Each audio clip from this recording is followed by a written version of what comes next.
Last week our ustads had gone for imtihan, examinations, to a place called Kokstad, right? So, ustads were told now, this child here, come and take the child's imtihan. So now it's not normal. Normal, the child comes to the madrasa and take the imtihan. So it's a special case. So what happened? Now this child was playing with the bike and he met up with an accident. So Kokstad doesn't have all the hospital facilities. They airlifted the child from RB Boyd and they brought him to Marisburg Hospital. The wealthy people, so they had all the best doctors to attend, specialists, everybody. All say, it's irreversible, the child is in a coma, you can't reverse this. Gone. He is gone, can't come back. We checked him, we tried everything. In the medical field, we tried everything. But you're not going to reverse this thing. He's going to trauma, he's going to in a coma. Now you just have to wait for the full stop. That's all. Now, all the doctors, they lost him.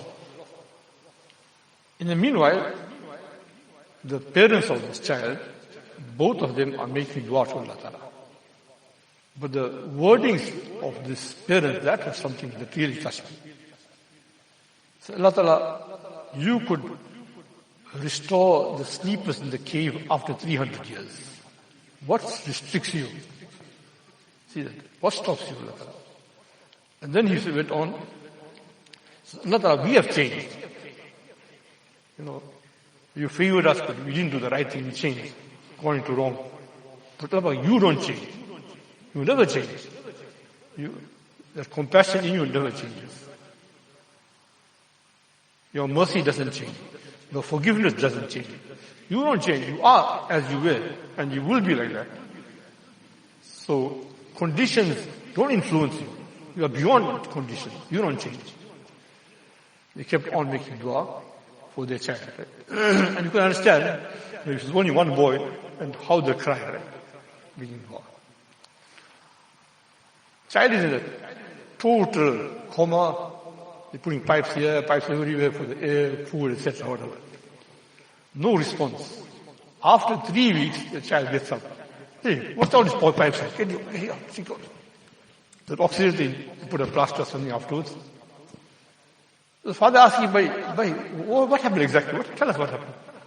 He says, last night, Rasulullah appeared in my dream. And Rasulullah passed his Mubarak hand over my head, said, you'll be alright, no problem, you'll be alright. Kissed me on the cheek and said, you'll become a Hafiz. You'll become a Hafiz. And the fourth message he gave was, convey my salams to your dadi. So this couple, what they were doing, later on I got to know that this boy was in the madrasa from maybe 80s, 90s, long time. This boy, this child, when it was an accident. So later on I got to know that what was the amal. He says, Mr. is telling them that because of the barakat of the Durood Sharif that you were reciting on a Friday, you know that after Asr, Allahumma salli ala Sayyidina Muhammadin Nabil Ummi wa ala alihi for doing it regularly, and you got your children on your side. The barakat of that will be restoring, Allah will be restoring your child's health. See that? So, you're asking Allah subhanahu wa ta'ala, don't lose hope. You don't become despondent. At any time, the kafir becomes, إِنَّهُ لَا يَسُنِ الرُّوحِ اللَّهِ إِلَّا الْقَوْمُ الْكَافِرُونَ. The kafir, he loses hope. And Musliman, or Mayusi, you're the kafir ka kafir.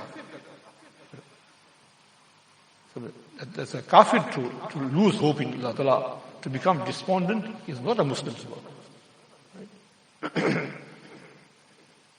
Now we're anxious to know, but what was so special about the dadi that Nabi Sallallahu says, and convey my salams to your dadi. So there must be something great about this dadi, that Nabi Sallallahu had to convey salams to the dadi. So they found out, they made out that she does two things, it's too prominent. Very bashful she is. And she gets up every morning without fail, 2 o'clock in the morning. until Ishraq. And then she doesn't go to shops, bazaars, functions, weddings, she doesn't. Right? Of course, if someone passed you, that's a different thing. But all these type of functions, wedding and all, she doesn't go out to this. Because no, you can't control. Something you can't control. You have to accept it. But now, she had to pay something to earn this. Right? That woman that stayed at home, maybe she lost her shape. She didn't gym and all that, right? But I say that one salam she earned from Nabi Sallallahu Alaihi Wasallam, doesn't it pay the price for all the gymming, all the dieting, everything, all the makeup? One salam that she got.